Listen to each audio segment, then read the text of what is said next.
दिव्या अपने घर परिवार की लाडली थी। स्वाभाविक है, उस लाड़ दुलार से वो शरारती भी बन चुकी थी। हमारे मोहल्ले के लगभग सभी परिचितों के घर में भी आंटी चाचियों के बीच खूब मस्ती करती थी, मानो वो शरारत की देवी बनकर अवतरित हुई थी। उसकी दिनचर्या मौज मस्ती तक ही सीमित थी। सबकी लाडली दिव्या भी 14 वर्ष की हो चली थी, मगर पढ़ने लिखने से उनकी सदा ही नहीं बनती थी। घर में उसके सबसे सच्चे मित्र दादाजी ही थे। जो कुछ पढ़ा पढ़ा सीखा वो दादाजी की बातें ही थी। उसे एक बात की बहुत चिढ़ थी, वो थी शादी की बात। मगर दादाजी को यही बात बहुत भाती थी। वे अक्सर दिव्या के सामने शादी की बात करते थे, जिससे वो इतनी नाराज हो जाती थी जैसे आज ही फेरे पड़ रहे हो। इस तरह जीवन में सब कुछ सामान्य घटित हो रहा था कि एक सवेरे दादाजी के पुराने दोस्त उनसे मिलने के लिए घर पर आए। दिव्या भी घर पर थी। घर के संस्कारों के मुताबिक उसने पांव छुए और पानी लाकर दिया। तभी दादाजी कहते हैं, बेटा इन्हें जानती हो, ये मेरे चूर्ण वाले साथी हैं। दादाजी की इस बात को सुनकर दिव्या खिलखिलाकर हंसने लगी। उनकी हंसी दादाजी के दोस्त को इतनी भा गई कि वे दिव्या को अपने घर की बहू बनाने का निश्चय कर चुके थे। उन्होंने अपने दोस्त को यह बात कह डाली। दादाजी के लिए तो जैसे घर बैठे गंगा आई जैसी बात थी। वे अपनी लाडी के रिश्ते के लिए हमेशा चिंतित रहते थे। उनके दोस्त से बढ़कर अच्छा समधी कोई नहीं हो सकता था। अगली पंचमी तिथि को दिव्या की शादी करने का निश्चय किया। जब यह बात उसके कानों में पड़ी तो वो रोई जा रही थी, मानो उसके प्रिय दादाजी ही उसे घर छुड़वाने पर तुले हैं। इस सब की आस घर वालों को भी थी। दिव्या में भी इतनी समझ तो थी कि शादी का मतलब अपने घर को छोड़कर सदैव के लिए पति के घर रहना पड़ेगा। इस तरह दोनों की शादी बड़े धूमधाम से हुई।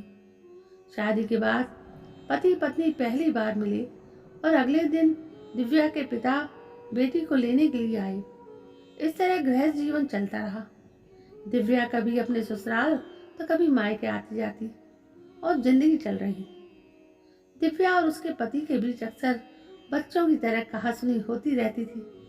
एक दिन दोनों झगड़कर एक दूसरे से रूठे बैठे ही थे कि दिव्या के पिताजी उसे लेने आ गए। दिव्या अपने मायके जाते हुए पति से कहने लगी, अब कभी नहीं आऊंगी आपके घर। थोड़ा नाराज पति कहते हैं, तो मत आना जब तक ना बुलाऊं। दिव्या जवाब देती है तो मुझे कैसे पता चलेगा कि आपने बुलाया है। पति कहता है, जब भी कभी तुम्हें कोरा कागज दिख जाए तो समझ लेना मेरा बुलावा है। इस तरह सभी घर वालों के साथ दिव्या का कुछ वक्त अच्छे से व्यतीत होता है। जब कोई उससे उनके पति के बारे में पूछता है तो कहती है, अच्छे हैं मगर थोड़े बुद्धू हैं। यह सुनकर सब हंस पड़ते थे। मायके रहते 2 हफ्ते ही हुए थे कि ससुर जी दिव्या को लेने आ गए। उसने कुछ दिन और ठहरने की इच्छा जताई, पर ससुर जी ने भी बात रखने के लिए कुछ दिन और रुकने को कह दिया। कुछ ही दिन बीते थे कि दिव्या को लेने उनके जेठ जी आते हैं। लंबा समय बीतने के साथ ही दिव्या को भी अपने ससुराल की याद आने लगी, मगर अभी भी वो उस कोरे कागज के संकेत का इंतजार कर रही थी। वो अपनी माँ के पास गई और किसी तरह बहाना कर ससुराल नहीं गई। आखिर में माँ की नहीं मानने पर भी जेठ जी को वापस जाना पड़ा। दिव्या के ससुराल और मायके दोनों तरह के लोग परेशान थे। उन्हें समझ नहीं आ रहा था कि आखिर मामला क्या है। दिव्या क्यों नहीं अपने ससुराल जाती है। माता पिता भाई सभी ने उसे खूब समझाने की कोशिश की, कई यत्न किए, मगर वो किसी भी की सुनने को तैयार नहीं थी।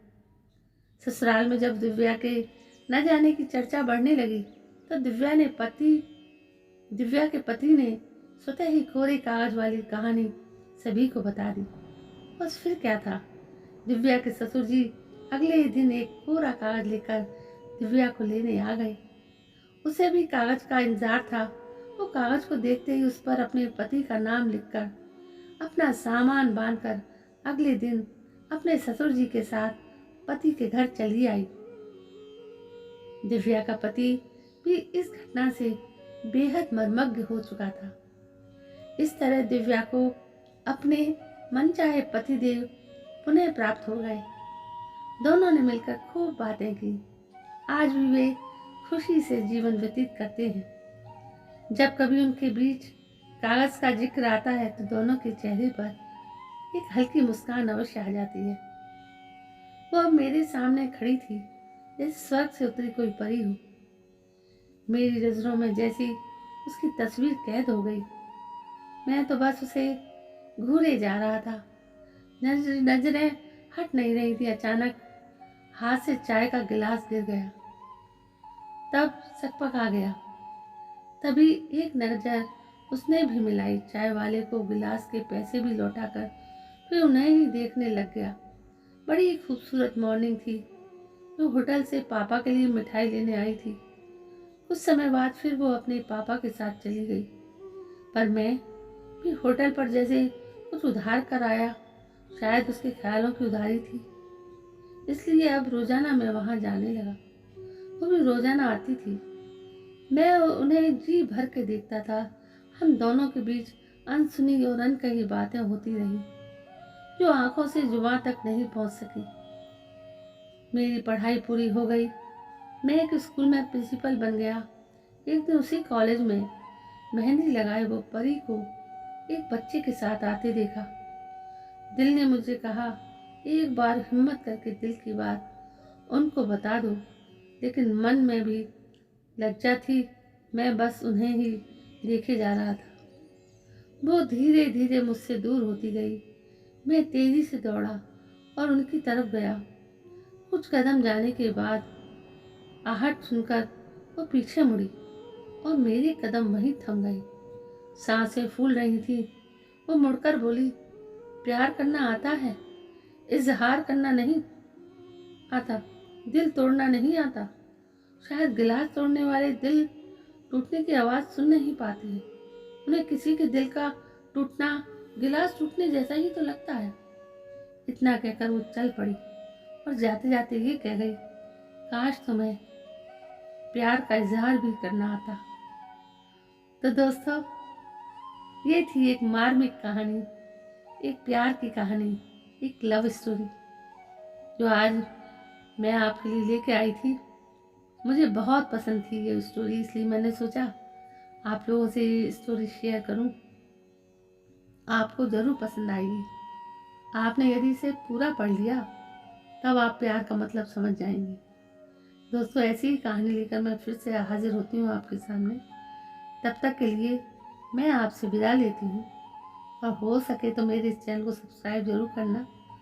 कल मैं फिर हाजिर होती हूँ। तब तक के लिए जय हिंद, वंदे मातरम।